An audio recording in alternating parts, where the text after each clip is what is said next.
마태복음 27장 45절부터 56절 말씀 함께 읽었습니다. 예수님께서 십자가 위에 달려 계시다가 운명하시는 장면입니다. 예수님이 운명하신 직후에 성소의 휘장은 찢어지고 큰 지진이 일어나죠. 그리고 무덤이 열리고 많은 잠자던 자들이 일어나는 부활의 사건이 일어나게 됩니다. 먼저 45절 보시면 제6시로부터 온 땅에 어둠이 임하여 제9시까지 계속되더니, 유대 시간으로 6시는 정오를 말합니다. 그러니까 반대편을 생각하시면 됩니다. 6시니까요. 반대편으로 가시면 12시죠. 12시 정오입니다. 밤새도록 예수님께서 관정에 끌려다니시고 신문 받으시고 또 채찍질 당하시고 그리고 십자가에 달려서 달려 계시는 그 시간들, 벌써 정오가 되었습니다. 그 정오부터 갑자기 온 땅에 어둠이 임했습니다. 제9시 오후 3시까지 이 어둠이 지속이 되고 있는 것을 볼 수가 있습니다. 골고다의 그 갈보리 언덕에 조명이 꺼지고 하나님조차 침묵하시며 외면하시는 시간, 온 땅이 슬픔과 침묵 속으로 빠져드는 그런 시간입니다. 빛 대신 예수님께서 어둠 속에 계시는 장면입니다. 어둠에 거하실 수 없는 분이 스스로 빛을 거두시고 어둠 속으로 들어가시는 장면입니다. 이 어둠은 예수님이 계셔야 할 곳이 아니죠. 우리가 있던 곳이고 우리가 있어야 할 자리입니다. 그러나 그 어둠 속으로 예수님께서 들어가십니다. 46절에 예수님께서 이렇게 말씀하시죠. 제9시쯤 예수께서 크게 소리질러 이르시되 엘리 엘리 라마 사박다니 하시니 이는 곧 나의 하나님 나의 하나님 어찌하여 나를 버리셨나이까 하는 뜻이라. 그렇게 말씀하시죠. 엘리 엘리 라마 사박다니.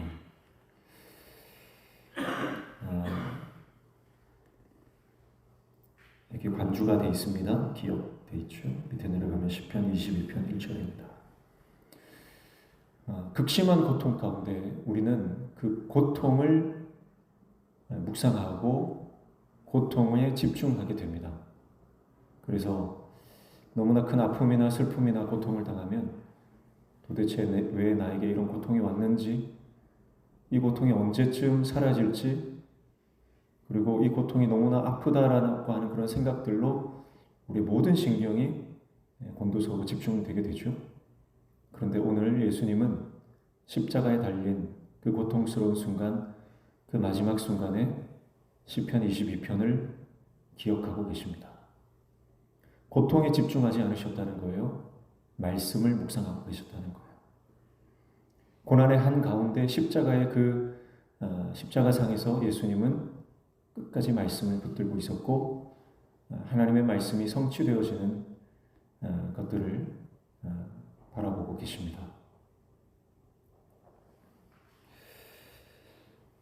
이 시편 22편은 우리가 예전에 살펴본 대로 다윗이 사울의 살해 위협을 도망쳐서 그 도망자의 처참한 신세를 하나님께 탄원하는 시입니다.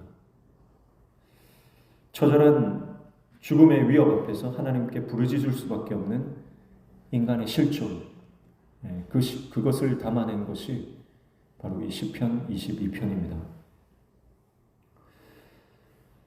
그리고 이 고백은 다윗의 고백이기도 하지만 바로 저와 여러분의 고백이죠. 그래서 하나님이 나를 버리신 것과 같은 그런 인생의 답답한 문제 앞에서 부르짖는 그런 인생의 시라고 볼 수 있습니다. 그러나 이 시가 단순한 탄원의 시로 끝나지 않는 것을 우리가 잘 알고 있죠. 이 시는 결국 구원과 감사로 마무리됩니다. 그래서 하나님께서 하실 일들을 노래하며 시를 마무리하고 있죠. 예수님은 하나님과 단절되는 큰 고통, 빛 대신 예수님께서 어둠 속으로 들어가 하나님과 완전히 차단되어지는 그 단절의 고통을 경험하고 계십니다. 그러면서 이제 마지막 숨을 몰아내시면서 말씀하시는 것이 바로 시편 22편의 다윗의 고백이라고 하는 것이죠. 이것은 아마 엘리 엘리 라마 사박다니로 끝나는 말씀이 아니었을 것입니다. 예수님은 이 앞에 있는 구절만 염두에 두시고 말씀하신 것이 아니라고 분명하게 생각할 수 있습니다. 미처 다 말씀하지 못한 생략된 그 외침의 끝에는 분명히 시편 22편 마지막 절에 있는 주께서 이를 행하셨다. 주께서 이를 행하셨다. 그 구절이 분명히 포함되어 있을 것입니다. 이 구절을 포함해서 우리가 예수님의 고백을 다시 재해석해 본다면 엘리 엘리 라마 사박다니는 이렇게 해석될 수 있을 거예요. 아버지는 나를 버리실 만큼 저들을 이렇게나 사랑하십니다. 아버지는 나를 버리시면서라도 저들을 구원하실 것입니다. 그렇게 이 예수님의 외침을 재해석할 수 있을 겁니다.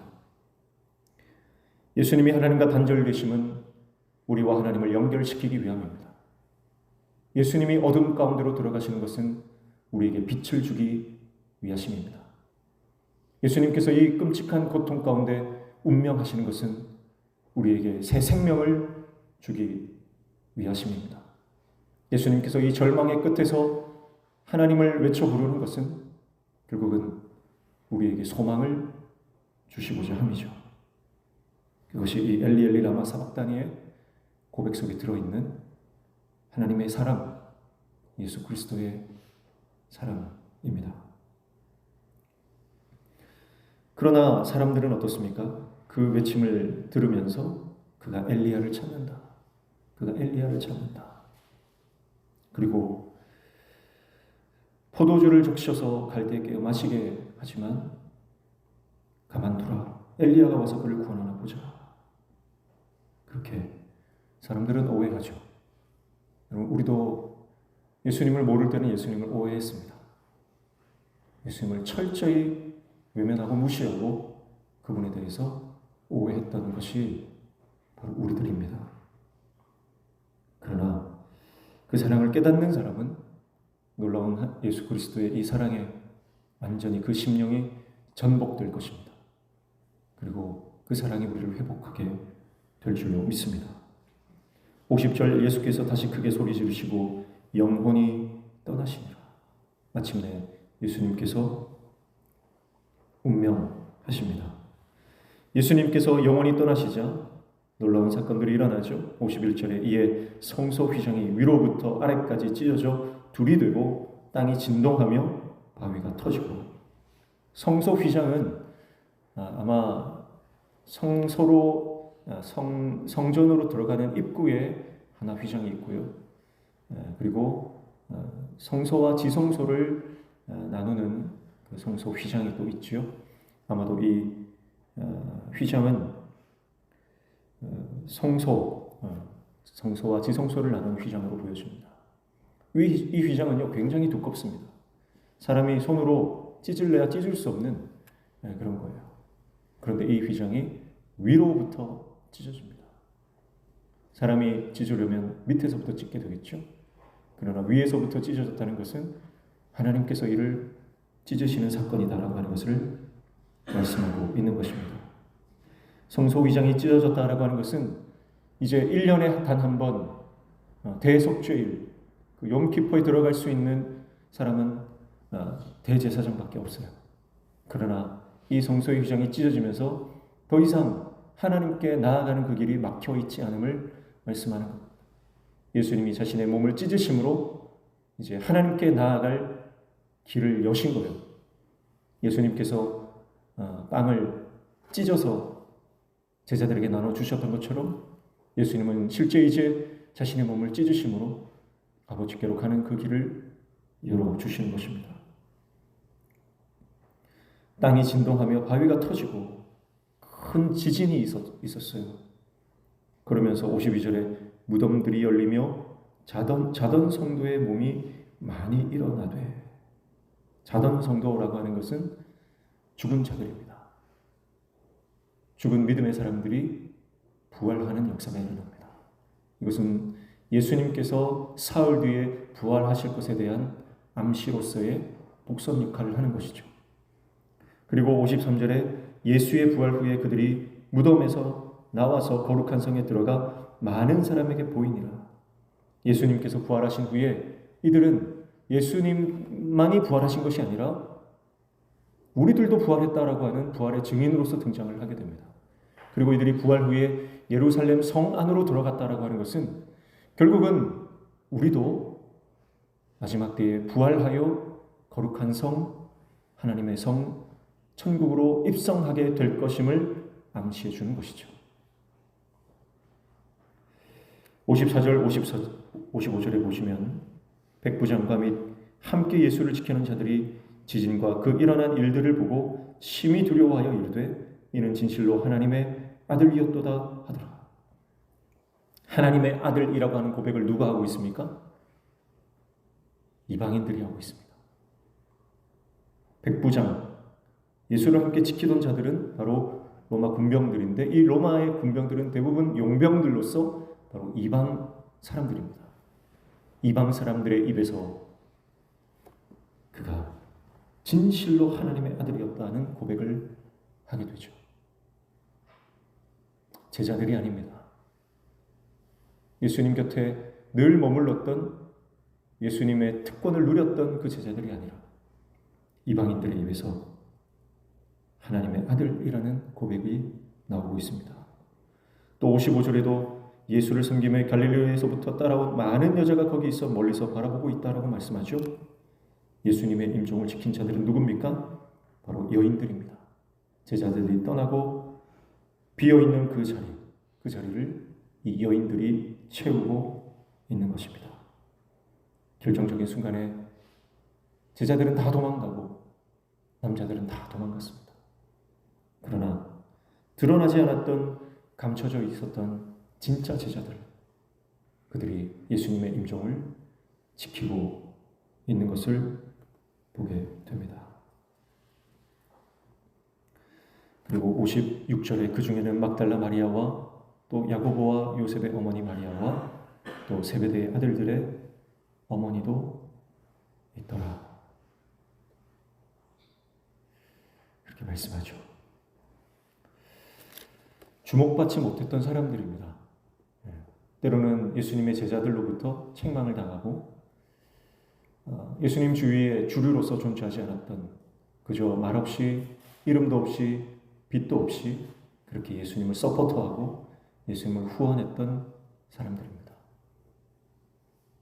오늘 저와 여러분이 그런 하나님의 종 되시기를 축복합니다. 드러나지 않는 자리에서 교회를 섬기고 성도를 섬기는 것, 그런 역할을 감당하는 사람들은 사실은 대부분 연약한 사람들입니다. 교회를 세우는 사람들은 사실은 유력한 사람들이 아니에요. 대부분 한국교회는 정말 어렵게 사시는 분들이, 정말 힘들고 어렵게 그렇게 고난 가운데서 교회를 섬기고 하나님의 나라를 섬겼습니다. 이름도 없이 빛도 없이. 그러나 끝까지 남아서 하나님의 나라를 지탱하는 기둥들이 되는 것이죠. 예수님의 임종을 지킨 자들, 그들이 대부분 여인들이었다. 그것을 우리가 깊이 묵상하기를 바랍니다. 사실은 보면요, 사실 목사들은 참 믿음이 없어요. 목사들은 믿음이 없고, 대부분 또 보면요, 교회마다 보면 다 사모님들이 교회를 지켜요. 목사님이 일찍 돌아가시다든지 은퇴를 하셔도요, 사모님들은 끝까지 그 교회를 대부분 지키시더라고요.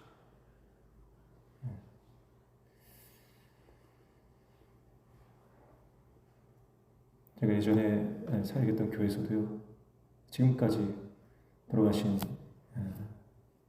목사님 사모님이 교회를 지키고 계세요. 끝까지 예수님의 곁을 지킬 수 있는 예수님의 제자 되시길 축복합니다. 끝까지 교회를 지킬 수 있는 하나님의 종 되시길 축복합니다. 사실 남자들은요, 체면이 중요해가지고요, 체면 때문에 자기 체면이 더 중요한 경우가 많아요. 그러나 여인들의 믿음이라고 하는 것은 참 타이추종을 불허합니다. 예수님께서 마지막 운명하셨습니다. 예수님은 드디어 그토록 추구했던 인생의 마지막 목표, 십자가의 사건을 이루기 위해서 지금까지 달려오셨어요. 그리고 이제 마침내 십자가 위에서 운명하십니다. 물론 예수님께서는 이 십자가 이후에 부활이 있다는 것을 아십니다. 그래서 이 십자가를 감당하시고 이제 부활하실 것입니다. 그러나 이 십자가는 너무나 무겁고 너무나 막중하고 너무나 버거운 사명이었습니다. 그러나 예수님은 묵묵히 그 십자가의 길을 가시죠. 중차대한 사명, 그것이 바로 십자가였습니다. 또 우리를 한번 돌아보면요, 그렇습니다. 내 앞에 굉장히 거대한 목표가 있으면 내가 반드시 내가 감당해야 될 그런 어떤 막중한 사명이 있으면요, 그거 보고 쫓아가다가 그것 때문에 주위의 소중한 것들을 잃어버리는 경우가 많죠. 근데 예수님의 사역을 보면요, 예수님은 그렇지 않았어요. 예수님이 반드시 이루어야 하는, 반드시 도달해야 하는 사명의 마지막 꼬린 지점이 십자가인데요, 그 십자가는 너무나 거대하고 그 십자가는 너무나 중요하기 때문에 그 십자가만 보고 가도요, 사실은 힘든 거예요. 그러면 그 십자가로 가는 그 길 가운데서 일어나는 수많은 사건들, 수많은 만남들, 수많은 그 관계들 안에서 조금 소홀해질 수도 있는 것 아니겠습니까? 바쁘다. 그거 신경 쓸 여력이 없다. 나는 지금 십자가가 우선이다. 나는 십자가 바라보기도 지금 힘들다. 그러면서 수많은 사람들과의 관계, 그 만남, 그 사역들, 거기에 좀 소홀해지실 수도 있고요. 조금 내려놓으실 수도 있지 않나 그렇게 생각됩니다. 그런데 예수님은 한 사람 한 사람을 외면하지 않으셨어요. 그 어느 것 하나도 소홀히 여기지 않았어요. 자신이 만나는 모든 만남과 그 사역 가운데에 최선을 다해서 본인이 할 수 있는 모든 것들을 쏟아부어서 사람들을 만나고 그들과 함께 했습니다. 짜증도 한번 내지 않으시고 화도 한번 내지 않으시고 예수님은 자기를 따라오는 그 사람들을 늘 불쌍히 여기시고 긍휼히 여기시고 그들을 품어주셨어요. 바쁘다. 그거 신경 쓸 틈이 없다. 그런 말씀 한마디도 하지 않으셨어요.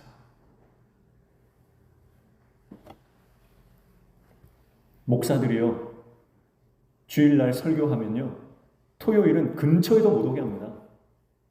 나 내일 설교해야 된다. 아빠 놀아줘. 안 돼. 아빠는 내일 중요한 일이 있어.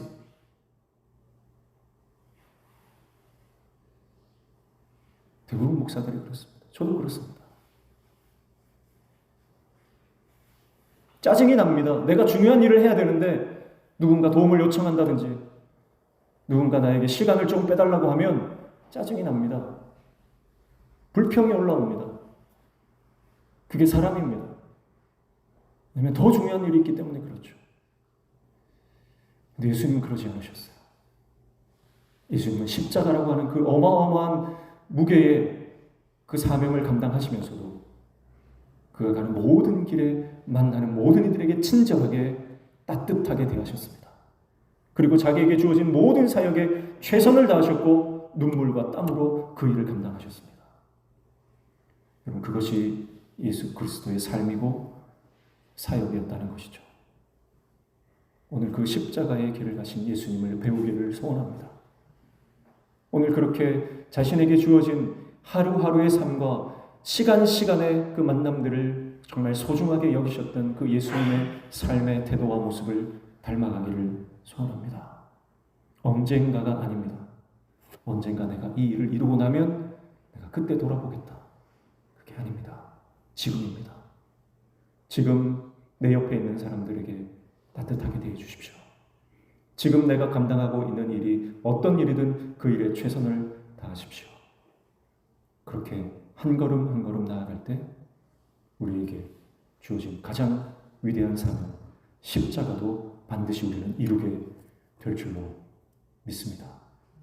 오늘 예수님의 죽음 앞에서 예수님의 죽음만을 바라보는 것이 아니라 예수님의 그 모든 삶을 오늘 하루 깊이 묵상하고 예수님의 삶과 예수님의 죽음이 배워지는 오늘 저 여러분의 삶 되시기를 주님의 이름으로 축복합니다. 기도하겠습니다. 엘리 엘리 라마 사박다니, 하나님, 나를 버리실 만큼 저들을 이렇게나 사랑하십니까? 이렇게나 저들을 사랑하십니까?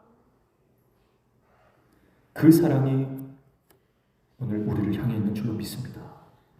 그 사랑을 붙들고 그 사랑에 힘입어 오늘 우리도 주어진 모든 관계에서 사랑하며 섬기며 나아가는 하나님의 사람 되게 도와주시옵소서. 오늘도 간구하며 기도하는 모든 제목들 들어 응답하여 주시고 우리 삶에 막혀진 모든 문제들이 열려지는 영통의 은혜를 허락하여 주시옵소서. 예수님의 이름으로 기도하옵나이다.